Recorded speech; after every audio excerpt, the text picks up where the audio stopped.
Hi friends, இந்த சம்மருக்கு ரொம்பவே இதமான ஒரு சூப்பரான ஒரு சிம்பிளான ஒரு சாக்லேட் மில்க் ஷேக் ரெசிபி தான் இன்றைக்கி இந்த வீடியோவில் பார்க்க போகிறீங்க. இந்த ரெசிபி செய்கிறது ரொம்பவே சிம்பிள். இது டேஸ்ட் உண்மையிலே சூப்பராக இருக்கும். கண்டிப்பாக ட்ரை பண்ணி பாருங்கள். வாங்க இது எப்படி செய்யலாங்கிறத பார்க்கலாம்.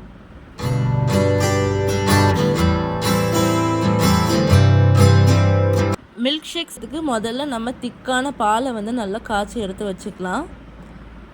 ஸோ பாலை காய்ச்சி நல்லா சில் பண்ணி எடுத்து வச்சுக்கோங்க.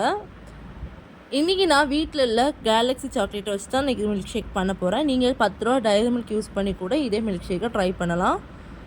ஸோ ஒரு மிக்சர் ஜாரில் நம்ம காய்ச்சி எடுத்து வச்ச பாலை சேர்த்துக்கோங்க. பால் நல்லா ஆற வச்சு சேர்த்துக்கோங்க. இல்லை நல்லா ஃப்ரிட்ஜில் வச்சு சில் பண்ணி கூட சேர்த்துக்கலாம். நான் ஆற வச்சு சேர்த்துருக்குறேன். இது கூடவே நான் வச்சுருக்கிற கேலக்ஸி சாக்லேட்டை உடச்சி சேர்த்துக்கிறேன். நீங்கள் டைரி மில்க் கூட சேர்த்துக்கலாம். 10 ரூபா டைரி மில்க் சாக்லேட் இல்லை எந்த சாக்லேட்னாலும் நீங்கள் யூஸ் பண்ணலாம். ஸோ சாக்லேட் சேர்த்துட்டு அதுக்கப்புறம் சுகர் கொஞ்சம் சேர்த்துக்கிறேன் ஸ்வீட்னஸ்க்காக. அதுக்கப்புறம் என்கிட்ட இருந்த கேரமல் சிரப்பை கொஞ்சம் சேர்த்துக்கிறேன். இது ஆப்ஷனல் தான், இல்லைன்னா விட்டுருங்க.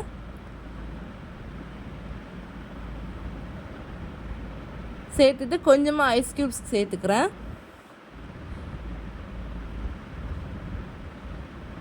க்யூப்ஸ்லாம் சேர்த்துட்டு இதை நல்லா பிளெண்ட் பண்ணி எடுத்துக்கலாம்.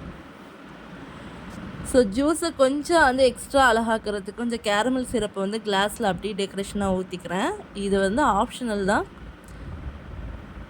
இப்போ நம்ம அடித்து வச்சுருக்கிற மில்க் ஷேக்கை இதில் சேர்த்துக்கலாம். சூப்பரான டேஸ்ட்டில் இருக்கும். கண்டிப்பாக இதை ட்ரை பண்ணி பாருங்கள்.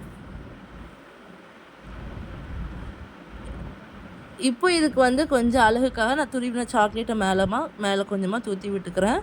சிம்பிளான திங்ஸை வச்சு வீட்டிலே செஞ்சு சூப்பரான சாக்லேட் மில்க் ஷேக். இதை நீங்களும் கண்டிப்பாக ட்ரை பண்ணி பாருங்கள். ட்ரை பண்ணி பார்த்துட்டு எப்படி இருந்துச்சுங்கிறத கமெண்ட் பண்ணுங்கள். இந்த வீடியோ பிடிச்சிருந்தா லைக் பண்ணுங்கள். மறக்காமல் சேனலை சப்ஸ்கிரைப் பண்ணி பக்கத்தில் உள்ள பெல் ஐக்கானையும் கிளிக் பண்ணுங்கள். தேங்க்ஸ் ஃபார் வாட்சிங்.